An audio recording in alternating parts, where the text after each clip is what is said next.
My son's hand cracked across my face 3 days after we buried his father.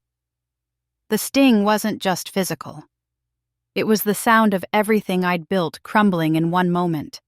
I stood there in the house my husband and I bought 40 years ago, tasting blood in my mouth.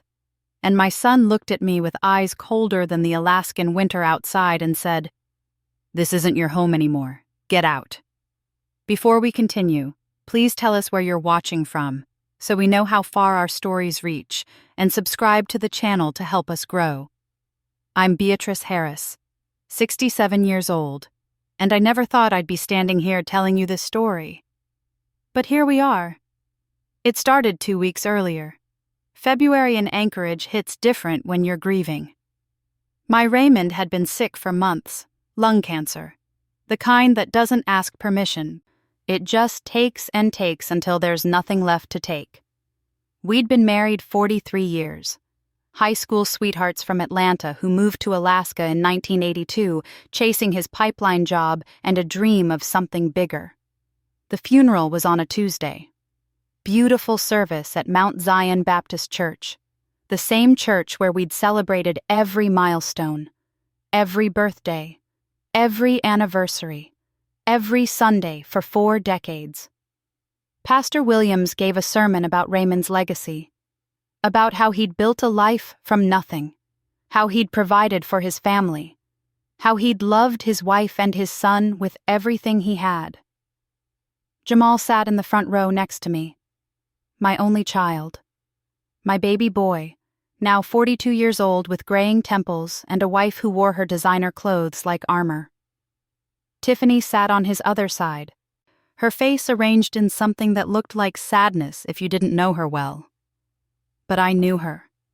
I'd known her for 15 years. And what I saw wasn't grief. It was impatience. After the service, people came back to the house. That's what you do in our community. You feed people. You let them share stories. You let them celebrate the life that was lived. My sister flew in from Georgia. Raymond's brother drove up from Fairbanks. Neighbors brought casseroles and fried chicken and sweet potato pie. The house was full of love and laughter and memories. Jamal barely spoke to anyone. He stood in the corner with Tiffany, whispering, their heads close together like they were plotting something. I told myself I was being paranoid, that grief makes you see shadows where there's only light. That my son was just processing his father's death in his own way. I was wrong. The guests started leaving around 9. By 10, it was just family. My sister helped me clean up the kitchen. Raymond's brother shared one last story about their childhood in Atlanta before hugging me tight and heading to his hotel. And then it was just me, Jamal, and Tiffany. "Mom, we need to talk," Jamal said. His voice was flat, professional, like he was in a business meeting instead of his childhood home 3 hours after burying his father. I dried my hands on a dish towel and turned to face him. Tiffany stood beside him with her arms crossed. Her red bottom heels clicked on the hardwood floor Raymond had installed himself 20 years ago. "What is it, baby?" I asked. "Tiffany and I have been talking," he said. "And we think it's time for some changes." My stomach tightened. Something in his tone, something in the way he wouldn't meet my eyes. "What kind of changes?" "This house is too big for one person," Tiffany said. Her voice was sweet, syrupy, the kind of sweet that hides poison. "And you're getting older, Beatrice. You shouldn't be maintaining a 4-bedroom house all by yourself." I looked at my son, waited for him to tell his wife that this was my home, that his father and I had built this life together, that she had no right to speak to me like I was a burden. He said nothing. "I can manage just fine," I said carefully. "Your father and I—" "Dad's gone," Jamal interrupted. His voice was sharp now, cutting. "And we need to be practical. Tiffany and I have been looking at condos for you. Nice places. Senior communities with activities and support staff." Senior communities. He wanted to put me in a home like I was some helpless old woman who couldn't take care of herself. I was 67, not 97. I still worked part-time at the community center, still drove, still cooked Sunday dinners for the church youth group. "I'm not going anywhere," I said. "This is my home." Tiffany laughed. Actually, laughed. A short, bitter sound that made my skin crawl. "Your home?" she said. "Jamal is the one on the deed. Raymond made sure of that 5 years ago. Didn't you know?" The room tilted. My vision blurred at the edges. 5 years ago, when Raymond first got sick. He'd talked about estate planning, about making sure everything was in order, but he'd never said, "I'm a co-signer," I said. My voice sounded far away. "The mortgage is in Jamal's name now," Tiffany said. "The house transfers to him. Raymond made that very clear in the will. So, technically, legally, this is Jamal's house. You're just living here." I looked at my son. Really looked at him. Searched his face for any sign of the boy I'd raised. The boy I'd rocked to sleep when he had nightmares. The boy I'd cheered for at every basketball game. The boy I'd worked double shifts to put through college. That boy was gone. "Jamal, please," I said softly. "Your father just—" "My father's dead," he shouted. The words exploded out of him like he'd been holding them back. "And I'm tired of pretending, tired of acting like everything's fine when it's not.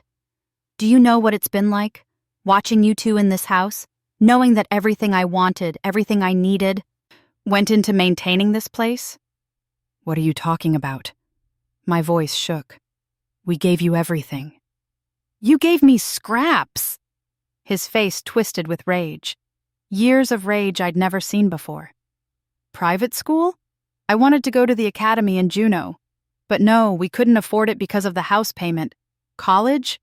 I wanted to go to Morehouse like Granddad. But no, we couldn't afford out-of-state tuition because of the house payment. My wedding? Tiffany wanted the 4 Seasons. But what did I tell her? We can't afford it because my parents put everything into their house." The words hit me like physical blows, each one landing harder than the last. "We sacrificed for you," I whispered. "Everything we did was for you," Tiffany cut in. "For this house, for your comfort. Well, guess what? It's Jamal's turn now. It's our turn. We've been waiting 5 years for this moment, and we're not waiting anymore." But that wasn't even the worst part. What happened next? What my son did next? That's what broke me completely. The next 3 days were a nightmare. Jamal and Tiffany came back to the house every morning, measuring rooms, taking pictures, talking about renovations like I wasn't even there, like I was already gone. Tiffany walked through with a notebook, making lists of everything she wanted to change. "This wallpaper is hideous," she'd say, pointing at the pattern Raymond and I had chosen for our anniversary 20 years ago. "These floors are scratched," she'd complain, walking over the hardwood Raymond had refinished with his own hands. "This kitchen is ancient," she'd announce, running her fingers over the countertops where I'd made 40 years of family meals. I tried talking to Jamal, tried reasoning with him, reminded him of family dinners at that kitchen table, reminded him of Christmas mornings in the living room, reminded him of his father's love in every corner of this house. He wouldn't listen. On the 3rd day, I was in Raymond's study, our study, going through his papers, trying to understand what had happened with the will, trying to find something that would prove this was all a mistake, that my husband wouldn't have left me vulnerable like this. That's when Jamal found me. "What are you doing?" he demanded. "Looking for papers," I said. "Your father's documents. There has to be—" "There's nothing," he said coldly. "I already went through everything with the lawyer. The house is mine. Accept it." "This was our home," I said, tears running down my face now. I wasn't ashamed of them. "Your father and I built this together. You can't just— I can do whatever I want." He grabbed my arm, hard, his fingers digging into my flesh. "This is my house now, mine, and I want you out." "Jamal, you're hurting me." That's when he slapped me. The sound cracked through the room like thunder. My head snapped to the side. Pain exploded across my cheek. I stumbled backward, catching myself on Raymond's desk. The same desk where he'd done taxes every April, where he'd written letters to his mother back in Georgia, where he'd planned our retirement trips we'd never get to take. I touched my face, felt wetness, blood. My lip was bleeding. Jamal stood there breathing hard, his hand still raised. And for 1 second, just 1 second, I saw something flicker in his eyes. Regret, maybe. Horror at what he'd done. Then it was gone. "Pack your things," he said. His voice was eerily calm now, controlled. "You have until tonight. Then I'm changing the locks." "Where am I supposed to go?" My voice came out small, broken. "That's not my problem." He turned toward the door, stopped, looked back at me with eyes that belonged to a stranger. "Dad should have put you in a home years ago. At least then I could have inherited something worth having without you draining everything." He walked out. I stood there in that study for a long time, blood on my lip, pain radiating through my face, my son's words echoing in my head. And something shifted inside me. Something hardened. Something that had been soft and forgiving turned to steel. I'd raised that boy with every ounce of love I had. Raymond and I had sacrificed everything to give him a good life. We'd gone without so he could have. We'd worked ourselves to exhaustion so he could thrive. And this was how he repaid us. I wiped the blood from my mouth, straightened my shoulders, and made a decision that would change everything. If Jamal wanted me gone, I'd leave. I wouldn't fight, wouldn't beg, wouldn't grovel for mercy from a son who had none to give. But I wouldn't leave empty-handed either. I packed 2 suitcases that night. Took only what I needed. Clothes, photos, Raymond's Bible, the wedding ring quilt my grandmother had made us. I left everything else. Let them have it. Let them have the furniture and the dishes and the decorations. Let them have the house they wanted so badly. Because I knew something they didn't. Something that would make all their plans come crashing down. I called my sister in Georgia. She immediately offered me her guest room, said I could stay as long as I needed. I booked a flight for the next morning. Then I made one more call, a very important call, to the mortgage company. "Hello, yes, this is Beatrice Harris. I'm a co-signer on mortgage account number." I read off the account number from the papers I'd found. "I need to report a change in my living situation. As of today, I'm no longer residing at the property, and I'm formally notifying you that I will no longer be authorizing any automatic payments from our joint account." The woman on the phone asked if I was sure, asked if I understood what this meant, asked if I wanted to discuss options. "I'm very sure," I said. "My husband passed away, and I've been removed from the property by my son.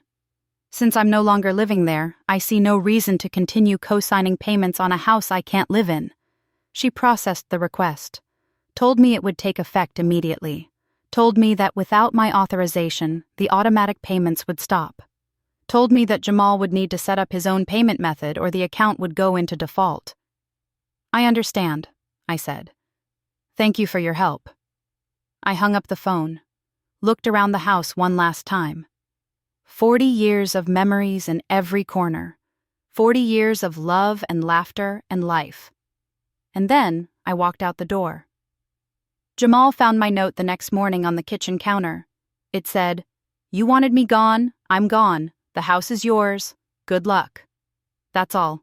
Nothing else. No anger, no accusations. Just those simple words.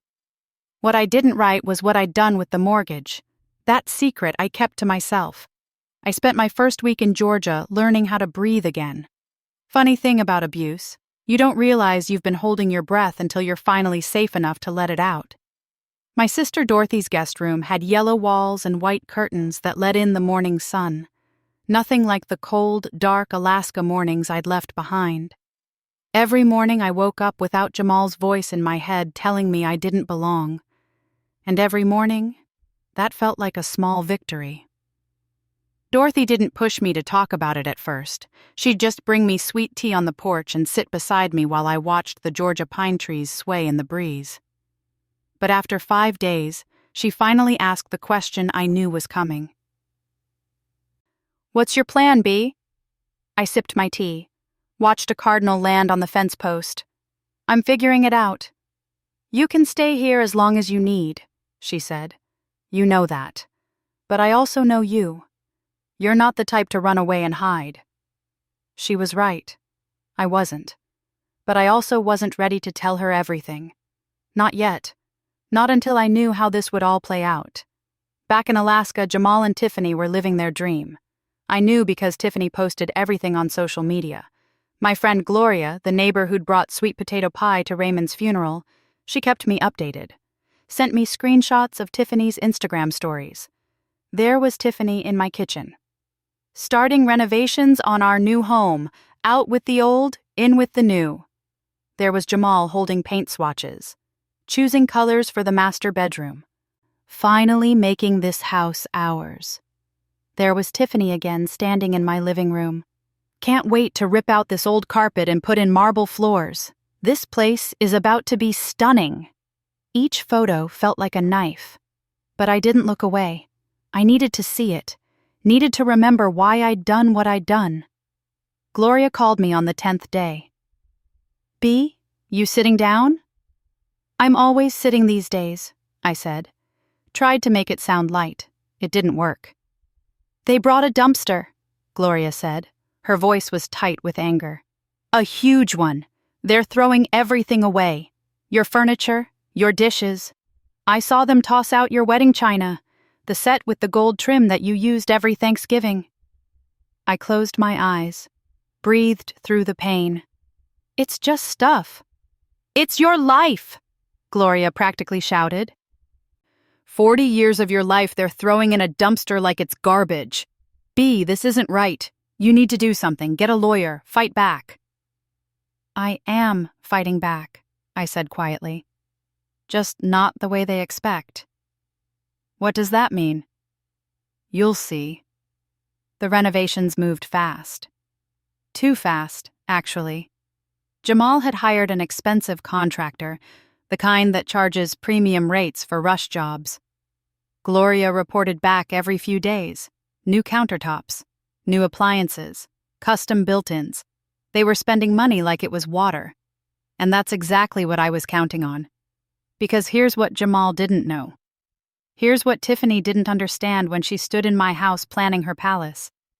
The mortgage payment on that house was $3,200 a month. And it had always been automatically withdrawn from the joint account Raymond and I shared, the account I'd built up over 40 years of work, the account that still had my name on it. Without those automatic payments, Jamal would have to pay it himself.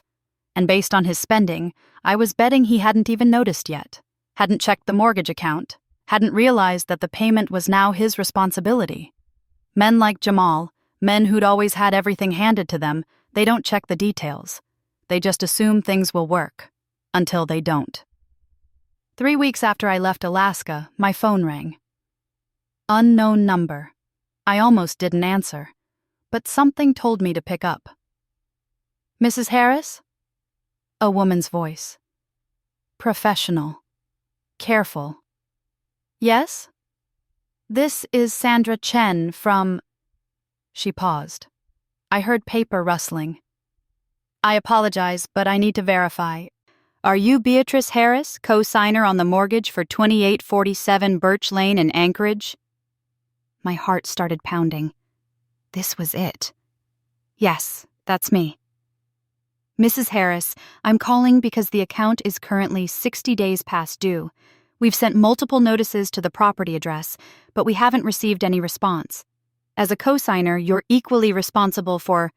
"I'm aware," I said, "but I no longer live at that property. I notified your company 3 weeks ago that I was removing my authorization for automatic payments." Silence. More paper rustling. "Yes, I see that note here," Sandra said. "But Mrs. Harris, the account holder..." She paused again, checking. "Jamal Harris. He hasn't set up alternative payment arrangements. Without payment, the property will proceed to foreclosure proceedings. How long does he have? I asked. Kept my voice neutral, curious, not concerned. If payment isn't received within 30 days, we'll begin the formal foreclosure process.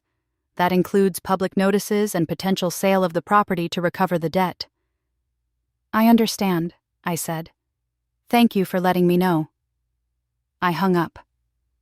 Sat very still. 60 days past due meant 2 months of missed payments. $6,400, plus late fees. Jamal owed them close to $7,000. And if he didn't pay within 30 days, he'd lose everything. The house, the renovations, all of it. But what happened next? What Jamal did when he finally discovered the truth? That's when everything really fell apart. I found out about Jamal's discovery through Gloria. She called me, breathless with excitement. "B! Oh my God! B! You should have seen it!" "Seen what?" "Jamal!" She was practically laughing. "He came home today and there was a notice on the door. Big official envelope from the bank. He opened it right there on the porch. I was watering my flowers, so I saw the whole thing. His face went white, like he'd seen a ghost. Then he started yelling, screaming at Tiffany about the mortgage, about how could she not know, about how they were 60 days behind." "What did Tiffany say?" "She blamed him, said it was his house, his responsibility. They stood there on the porch screaming at each other for 10 minutes. The whole neighborhood heard. Then they went inside and kept fighting. I could hear them through the walls. I should have felt satisfaction, should have felt vindicated, but all I felt was tired and sad. Sad that it had come to this. Sad that my son had chosen greed over family. Sad that Raymond wasn't here to see what his boy had become. "There's more," Gloria said. "The contractor showed up this afternoon. Jamal told him to stop work, said he couldn't pay him until some financial issues were resolved. The contractor said he was already $30,000 into the job, demanded payment for work completed. Jamal said he didn't have it, so the contractor filed a lien on the property." A lien. That meant even if Jamal somehow came up with the mortgage money, he'd still owe the contractor. The debt was piling up faster than Jamal could dig himself out. "Gloria," I said slowly, "did the contractor finish the renovations?" "Not even close," she said. "The kitchen is half done, cabinets ripped out, but the new ones aren't installed. They tore up all the flooring but didn't replace it yet. Exposed subfloor throughout the whole first level. It's a disaster, B. A complete disaster." The house Raymond and I had spent 40 years making into a home was now destroyed. And Jamal couldn't afford to fix it. Couldn't afford to save it. Couldn't afford to keep it. He'd gotten exactly what he wanted, and it was destroying him. 2 days later, my phone rang again. Jamal's number. I stared at it for a long time, watched it ring and ring. Part of me wanted to answer, wanted to hear what he'd say, wanted to hear if there was any remorse in his voice. But I didn't answer. Let it go to voicemail. The message was 3 minutes long. I listened to it on speaker with Dorothy sitting beside me. "Mom?" His voice was different, smaller, desperate. "Mom, I know you're mad. I know what I did was wrong, but I need your help. The mortgage, they're saying we're behind. Way behind. And I don't understand because it was always automatic. The payments were always automatic. But they're saying..." He paused. I heard him breathing hard. "They're saying you stopped them. That you removed authorization. Is that true? Did you..." Another pause. Longer this time. "Look, I'm sorry, okay? I'm sorry. What I did, what I said, hitting you. Mom, I'm so sorry, but please, please call me back. We need to figure this out. We need to fix this. I'm begging you." The message ended. Dorothy looked at me with wide eyes. "Are you going to call him back?" "No," I said. "Not yet." He called 17 more times over the next week, left 14 voicemails, each one more desperate than the last. He offered to let me move back in, offered to split the house 50-50, offered to put my name back on the deed, offered everything he'd taken from me. But it was all too late, because Jamal still didn't understand. He thought this was about the house, about the money, about the mortgage payments. He was wrong. This was about something bigger, something he'd destroyed the moment he raised his hand to me, and no amount of begging would fix what he'd broken. On day 38, 8 days before the foreclosure deadline, Tiffany started calling too. Her messages were different from Jamal's. No apologies, no remorse, just anger. "This is your fault!" she screamed into my voicemail. "You're destroying your own son. What kind of mother does this? We trusted you. We thought you'd moved on, but you're just vindictive, bitter, jealous that we wanted to make something beautiful out of that old house. Well, congratulations, Beatrice. You're getting exactly what you wanted. You're destroying your own family." I deleted each message without listening all the way through. Dorothy watched me through all of it. Never judged, never pushed. But finally, on day 45, she asked the question I knew she'd been holding back. "B, what's your endgame here?" "Justice," I said simply. "Justice looks like what? Watching your son lose everything?" "Justice looks like consequences," I said. "Jamal made choices. He's living with them." "But you're his mother," and he slapped his mother. The words came out harder than I intended. "He put his hands on me 3 days after we buried his father. He threw me out of my home like I was trash. He's been renovating with my husband's memory still warm in the ground. So yes, Dorothy, I'm his mother, but he forgot that when it mattered." She nodded slowly, reached over and squeezed my hand. "Then what's next?" "Next," I said, "I go back to Alaska. Because there's one more thing Jamal doesn't know about, one more secret Raymond kept, and it's time for the truth to come out." "What secret?" I smiled, small and sad. "Raymond didn't just leave a will. He left insurance, protection. He knew—" My voice broke. I swallowed hard and continued. "He knew Jamal might do something like this. He saw the way Tiffany looked at our house, the way our son started changing after he married her. So Raymond made sure I'd be protected, no matter what." "How?" "You'll see," I said. "Everyone will see." The next morning, I booked a flight back to Alaska. 1 week before the foreclosure deadline, 1 week before Jamal would lose everything, and 1 day before the reading of Raymond's supplemental will. The will Jamal didn't know existed. The will that would change everything. The Alaska cold hit me like a memory I'd tried to forget. February in Anchorage doesn't forgive, doesn't let you ease back in. It just takes your breath and reminds you that survival here requires strength. I stood on the sidewalk outside 2847 Birch Lane and stared at what used to be my home. Gloria hadn't been exaggerating. The house looked like a wound. The front porch had exposed beams where Jamal had started to expand it but never finished. The windows were covered in plastic sheeting. Through the gaps I could see the disaster inside. No flooring, torn walls, cabinets ripped out. 40 years of careful love destroyed in 6 weeks of arrogant renovation.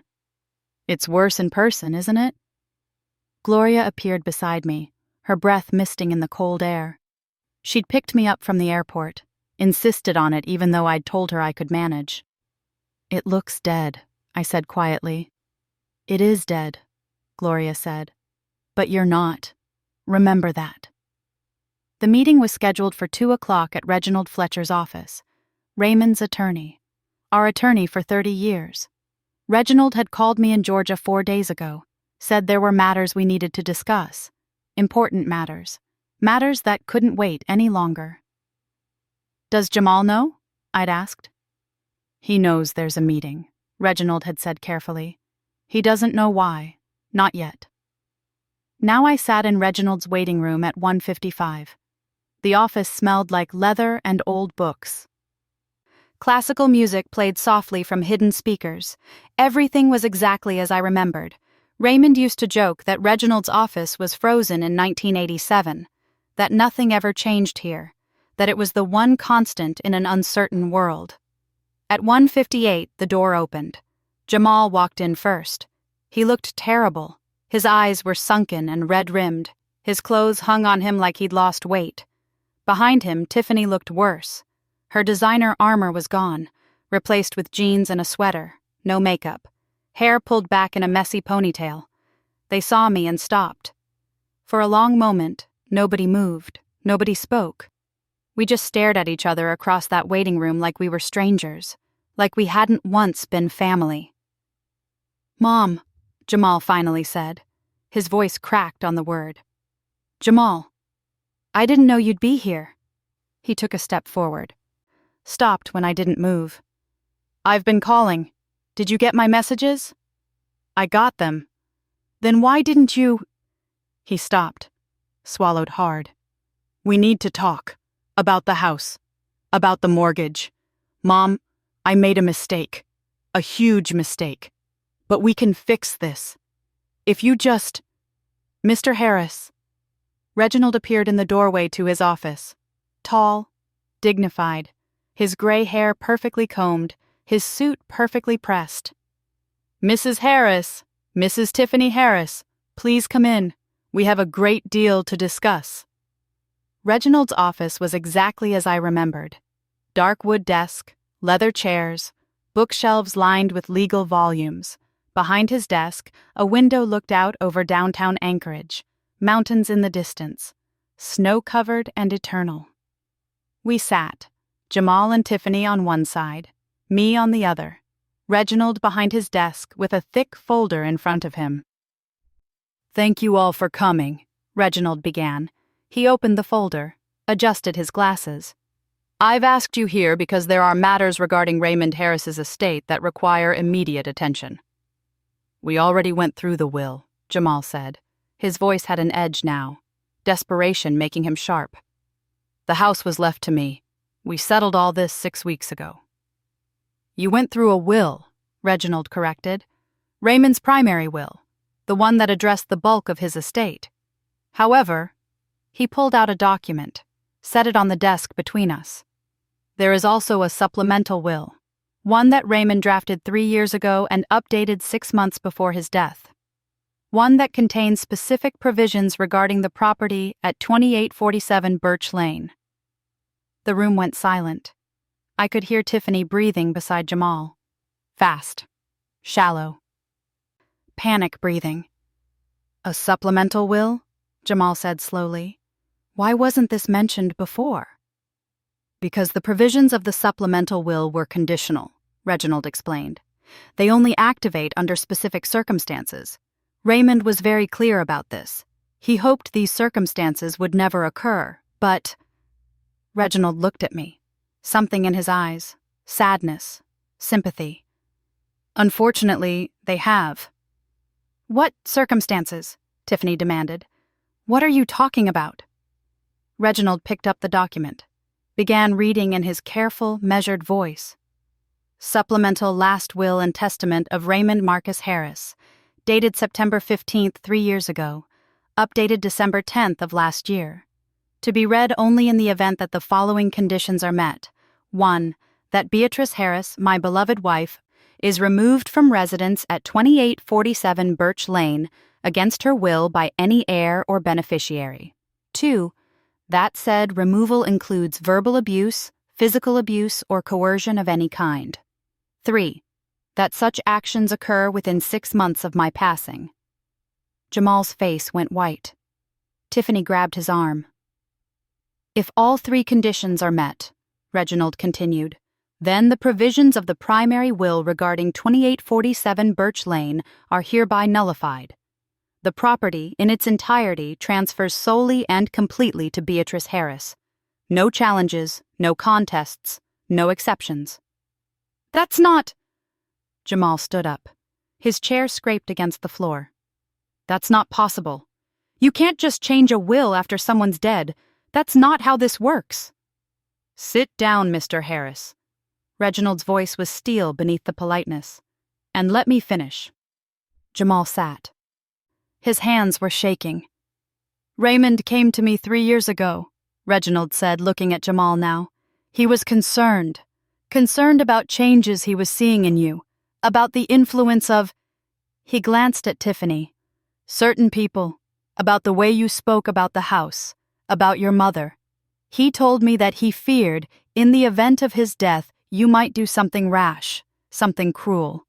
He hoped he was wrong, prayed he was wrong, but he wanted to protect Beatrice, just in case." "This is insane," Tiffany shouted. "You can't prove any of this happened. You can't prove Jamal removed her from the house. She left on her own." "Actually," Reginald said calmly, "we can prove it. Because Raymond didn't just write a supplemental will. He also left instructions. Instructions that Beatrice was to record any confrontation, any abuse, any attempt to remove her from her home. And she did." He pulled out a small digital recorder, set it on the desk. My heart was pounding so hard I thought everyone could hear it. Because this was the part I hadn't known about. The part Raymond had set up without telling me. The part that had only been revealed to me when Reginald called me in Georgia. But that wasn't everything Raymond had planned. 3 days after Raymond's funeral, I'd been in our bedroom, going through his things, crying over his shirts that still smelled like him. And I'd found it. A small envelope taped to the bottom of his nightstand drawer. My name written on it in his handwriting. Inside was a letter and a tiny recording device, voice-activated, the kind that starts recording automatically when it hears sound. The letter said, "My darling B, if you're reading this, I'm gone, and I'm so sorry to leave you, but I need you to do something for me. I need you to keep this recorder with you, always, in your pocket, in your purse, wherever you go in the house. I pray you'll never need it. But if Jamal does what I fear he might do, this will protect you. I've made arrangements with Reginald. Trust him, trust yourself, and know that I loved you more than anything in this world. You were the best part of my life, and I will love you beyond death. Forever yours, Raymond." I'd carried that recorder every day after, in my cardigan pocket, never thinking I'd actually need it, never believing Raymond's fears would come true. Until Jamal slapped me in Raymond's study. The recorder had captured everything, every word, every threat, the sound of his hand hitting my face, my crying, his cold dismissal, all of it. Now Reginald pressed play. Jamal's voice filled the office. Angry, cruel. "This is my house now. Mine. And I want you out." My voice, scared, hurt. "Jamal, you're hurting me." The slap, loud and sharp, undeniable. Then Jamal again. "Pack your things. You have until tonight. Then I'm changing the locks." Me, crying. "Where am I supposed to go?" Jamal, cold as ice. "That's not my problem. Dad should have put you in a home years ago. At least then I could have inherited something worth having without you draining everything." Reginald stopped the recording. The silence that followed was deafening. Jamal sat frozen. His face was gray. Tiffany had her hand over her mouth, tears streaming down her face. But they weren't tears of remorse. They were tears of panic, of watching everything crumble. "No," Jamal whispered. "No, that's not... I didn't mean..." "The recording is date and time stamped," Reginald said. 3 days after Raymond's funeral, exactly as Raymond feared. The supplemental will's conditions have been met, all 3 of them, which means, as of this moment, 2847 Birch Lane legally belongs solely to Beatrice Harris. "But we've spent so much money." Tiffany was sobbing now, ugly, desperate sobs. "The renovations, the contractor, we owe him $30,000. We took out loans, credit cards, we maxed everything out because we thought, because Jamal said..." You thought you'd live there for free? I said. My voice was calm, steady. You thought you'd take my home and make it yours, and never have to pay for any of it. You thought wrong. Mom, please! Jamal was crying too now. Real tears, broken tears. Please! I'm sorry, I'm so sorry. What I did. I was angry, I wasn't thinking, but please don't do this. That's our home. That's my father's legacy. You can't just... It was your father's legacy, I interrupted. Until you destroyed it. Until you threw me out and started ripping apart everything he built. Everything we built together. You didn't want his legacy, Jamal. You wanted a renovation project. What happened next sealed their fate. There's one more thing, Reginald said. He pulled out another document. The property is currently in foreclosure. 68 days past due on the mortgage. There's also a contractor's lien for $30,000, and according to city records, multiple code violations for the unauthorized renovations. The total debt associated with the property is approximately $47,000. Jamal made a sound like he'd been punched. However, Reginald continued, Beatrice has options. She can pay off the debt and keep the property. She can let it go to foreclosure and walk away.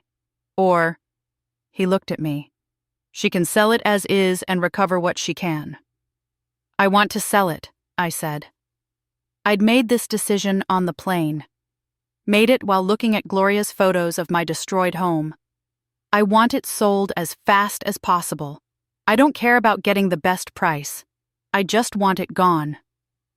I have a buyer, Reginald said. He'd told me this on the phone, had it all arranged. Vincent Clark, cash buyer. He's been looking for a property to flip. He's offering $90,000. That's well below market value for the neighborhood. But given the condition and the liens, I'll take it, I said. Mom, no! Jamal lurched forward. You can't sell our house. That's where I grew up. That's where Dad... That's where your father built a life with me, I said. A life you threw away. I'm done, Jamal. I'm done trying to hold on to something you destroyed. The house is gone. Your father is gone. And the son I raised... My voice broke. I steadied it. He's gone too. The sale went through in 5 days. Vincent Clark paid cash. $90,000. After the mortgage payoff and the contractor's lien and Reginald's fees, I walked away with $42,000. Not a fortune. But enough. Enough to start over. Enough to build something new. But there was one more detail Jamal didn't know about. One more consequence Raymond had built into the supplemental will. The property sale is complete, Reginald told Jamal and Tiffany 3 days later. He'd called them back to his office. I wasn't there this time, didn't need to be. However, there's the matter of damages, the unauthorized renovations that violated code, the destruction of property that belonged to the estate. Raymond's supplemental will included a provision. Any damages to the property caused by the heir after wrongful eviction must be compensated to Beatrice. What does that mean? Tiffany whispered. It means you owe Beatrice Harris $15,000, Reginald said. For the destroyed flooring, cabinets, fixtures, and structural damage. You have 30 days to pay. If you don't, she can pursue legal action. Jamal never paid. Couldn't pay. He and Tiffany filed for bankruptcy 6 months later, lost their own house, their cars, everything. Last I heard, they were living in a small apartment in Wasilla, working retail jobs, marriage barely hanging on. I didn't feel good about it, didn't feel victorious or proud. I just felt tired and free. I bought a small cabin outside of Homer, 1 bedroom, big windows looking out at the mountains and the ocean, quiet, peaceful.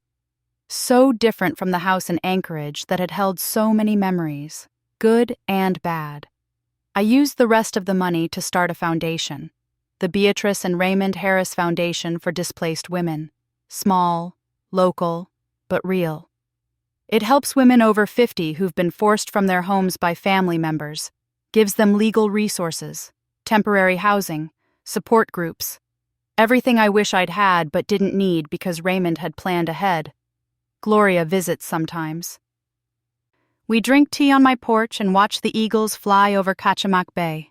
She tells me stories about the old neighborhood, about who's moved in and who's moved out. She never mentions Jamal unless I ask, and I rarely ask. Dorothy came to visit last summer, stayed for 2 weeks. We cooked together and laughed together and healed together. She told me she was proud of me, that Raymond would be proud of me, that standing up for myself, even against my own son, was the bravest thing I'd ever done. I think about Jamal sometimes. Wonder if he ever thinks about that day in Raymond's study. If he hears the sound of his hand hitting my face in his nightmares the way I used to. If he understands what he destroyed, not just the house or the inheritance or his relationship with me, but his father's trust, his father's love. His father's belief that his son would be a good man. That's the thing about betrayal. You can't renovate it, can't paint over it, can't rip it out and replace it with something prettier. It's there forever. A scar that never fully heals. But I'm healing, slowly, day by day, in this little cabin with the big windows and the quiet mornings. I've helped 37 women through the foundation so far. 37 women who thought they had nowhere to go, who thought their families had thrown them away like garbage. I tell them what I learned, that you are not what others decide you're worth, that your value isn't determined by who keeps you or discards you, that sometimes the people who should protect you will hurt you instead, and that when that happens, you don't have to accept it. You don't have to be small. You don't have to disappear. You can stand up. You can fight back. You can reclaim what's yours. And you can build something beautiful from the ashes of what was destroyed. Raymond knew that. That's why he protected me even after death. That's why he planned for the worst while hoping for the best. That's why he loved me enough to make sure I'd never be helpless, never be abandoned, never be without options. Every morning, I wake up in my cabin and look at the photo of Raymond and me on our wedding day. 43 years ago. 2 kids from Atlanta who didn't know what they were getting into. Who built a life in Alaska against all odds. Who loved each other through everything. We did good, baby, I whisper to the photo. Not with Jamal. We failed there somehow. But with us, with our love, we did real good.